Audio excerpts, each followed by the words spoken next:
can everybody see the revised version that the council has put on the screen? Can you give you all a little time to read that?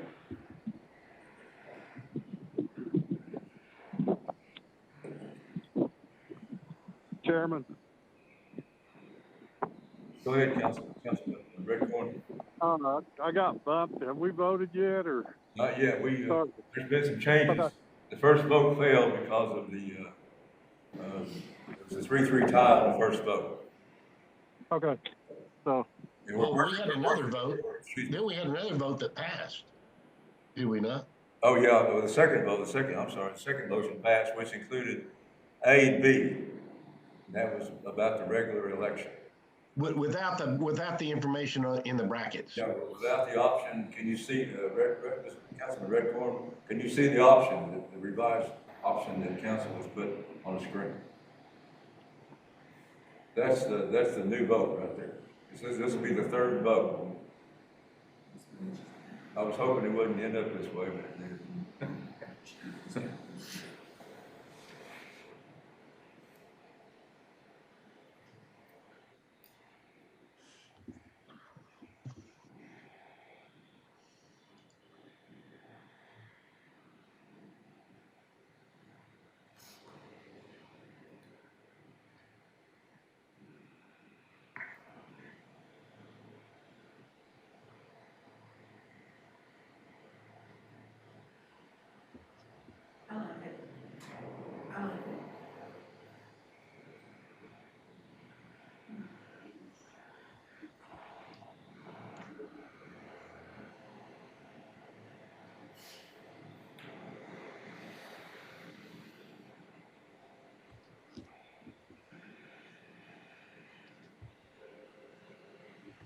Council, I have one question. Yes. The sentence that says those head rights represent political rights to vote and run for the OMC when the ownership of Osage's. Those head rights represent political rights to vote and run for the OMC when in the ownership of Osage. Could you explain that again?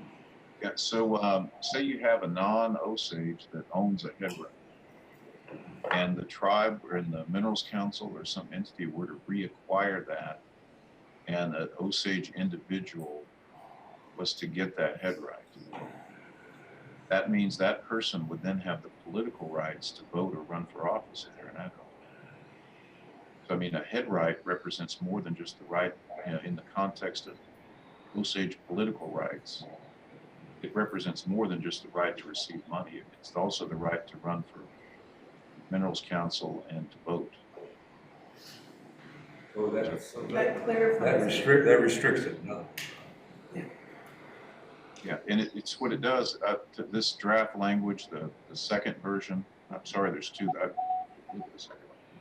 Sidesteps that issue of whether we would get head right holder information for elections. What it does say is it focuses on getting non-Osage information for purposes of being able to reacquire head rights, and has some legal argument, very bare, but limited legal argument why we should have access to that information. Okay, got questions from the council about the revised version. Councilwoman Harlan, you have a question or a comment? I have a comment as a point of order. I like the rewritten, modified version. Would ask if Councilwoman Gray would rescind and make her motion to approve this new option. Yes, I would. Speaker, I'd like to rescind and make the motion that we approve what is written on, as written by Mr. Paxton. Or No, I'm going to make that clear. I'll just rescind and then approve what is written, or the rewrite. I'll rescind my second and then second her new motion. Thank you. Okay, discussion? Yeah. Councilwoman Foreman. Thank you, Chair. Before all of you got back in the room, I asked our counsel if this would be put under paragraph A, which would effectively avoid my concern and the concern of a few others, that we could still, the OMC would still have easy access to knowing the head right shares of Osage head right holders. He said, no, it would just be a separate, separate. I like the wording, but we do not get away from, like, even though he's eliminated the word all before the word information, it still does not get away from the fact that the Minerals Council can have access to the shareholders' actual shares, you know, what the value of their share. And I liked what Council Member Waller said about the council, you know, running their own elections in the past, and there was an agreement that if they needed to have that I information. can't hear what you're saying. Someone's got their, can someone mute their phone? Go ahead, Councilwoman Foreman. It was like the day of the election. You know, that made sense to me, but of course, that's not what we're seeing in this wording.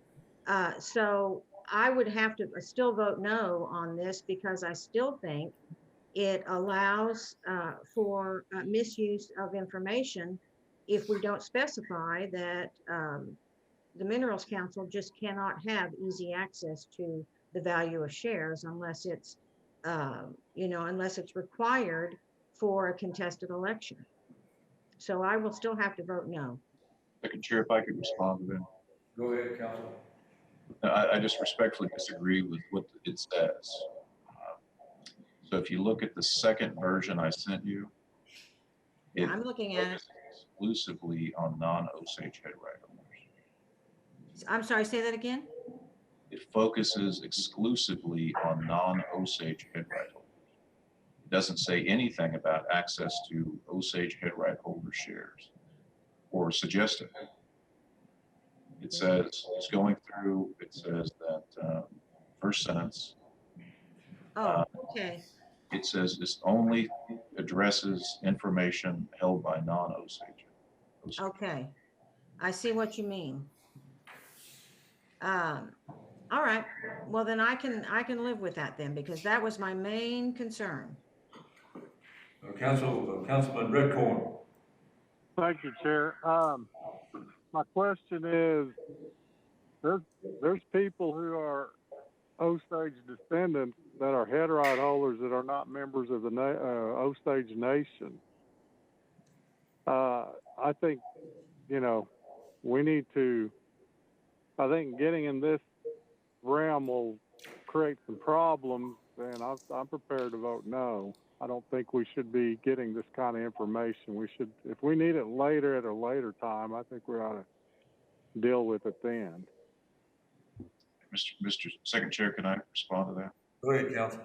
Yeah, just to clarify, under Osage law and under the 1906 Act of Amendments, Osages that are not citizens of the Osage Nation, I tell you because me and my family fit that category, are considered Osages for purposes of the right to vote in Minerals Council elections.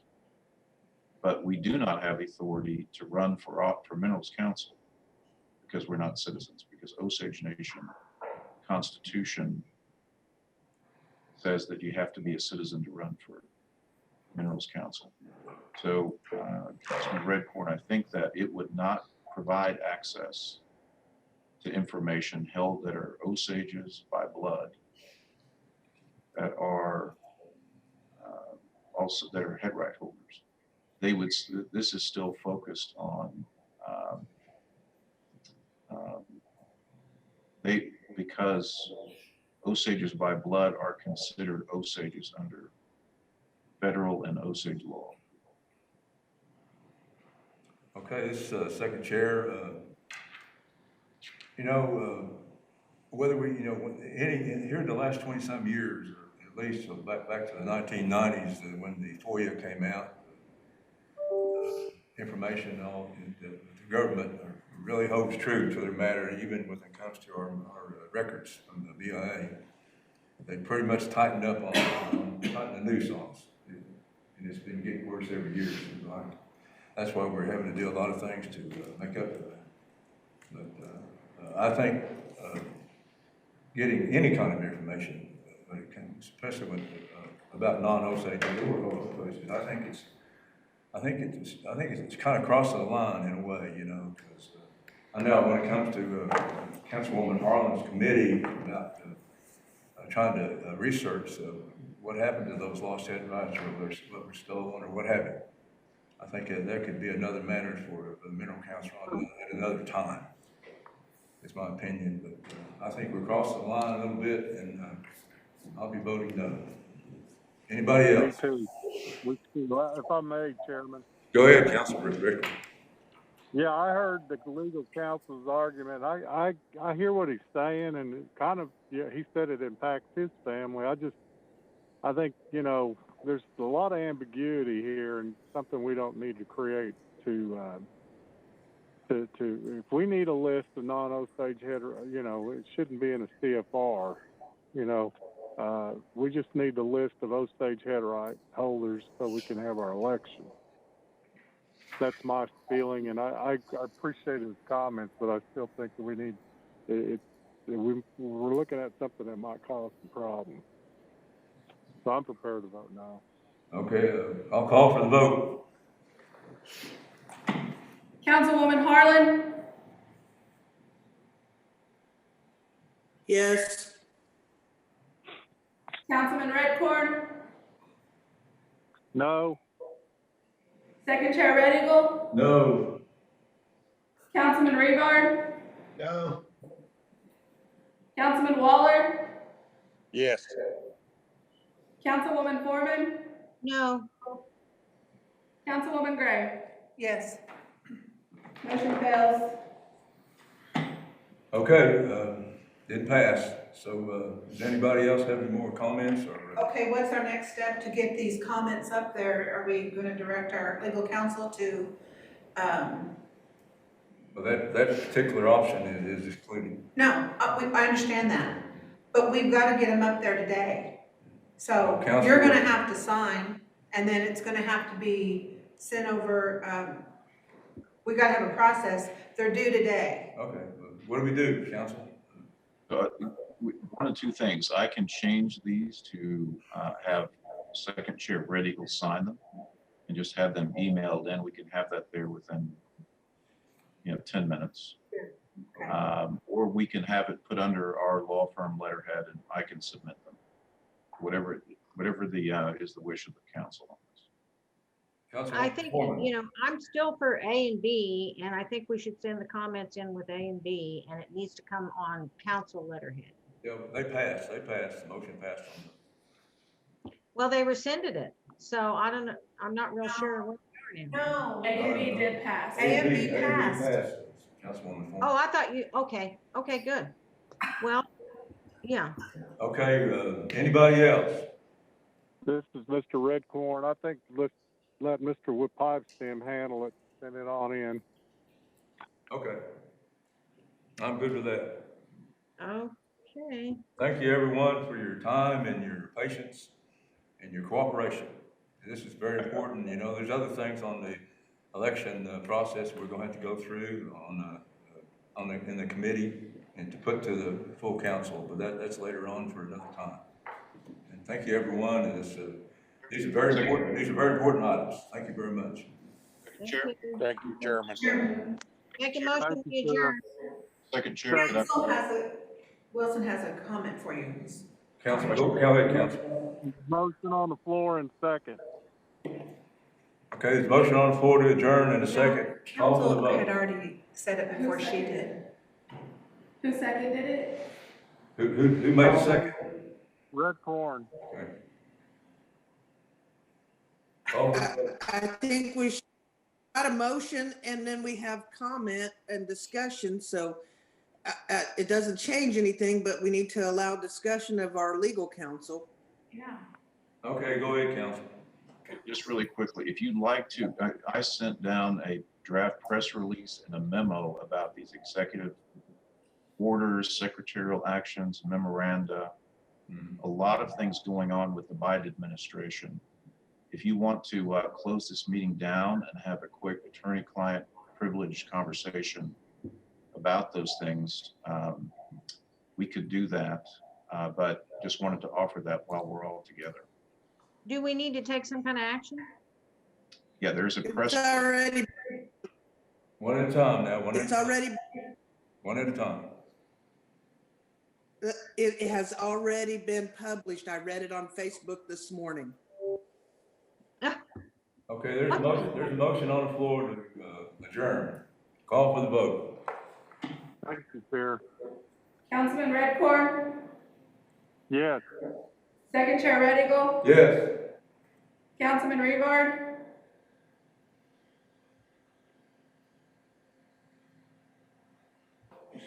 Councilman Revard, Councilman Waller, No. Councilwoman Foreman, No, because our attorney wants to talk to us. Councilwoman Gray, Yes. Councilwoman Harlan. No, Motion fails. Okay. Question, is this on the agenda It's not, we're talking about? this is a special meeting. It's only supposed to be for the election. Are we going against the rules here? That's my question. Was this on the agenda? No. It's not on the It's agenda. not on. Councilwoman Harlan, let me have your thoughts on that. Okay, we can close the meeting out, then he can talk to us, but no action will be taken. But the meeting is That's correct. That's correct. because we will be violating the Open Meetings Act. That's But if we want to close, stop recording, and he can discuss some upcoming events, and we take no action on, then we're fine. Okay, let's, is there another motion? What do we have to do here? I make the motion that we adjourn, I second. Second. and then call for the question. Call for the question. Second Chair Red Eagle, Yes. Councilman Revard, Who's calling? Councilman Waller, Yes. And I'll be leaving. Thank you. Councilwoman Foreman, Yes. Councilwoman Gray, Yes. Councilwoman Harlan, yes. Councilman Redcorn. Yes. Motion passes. Okay.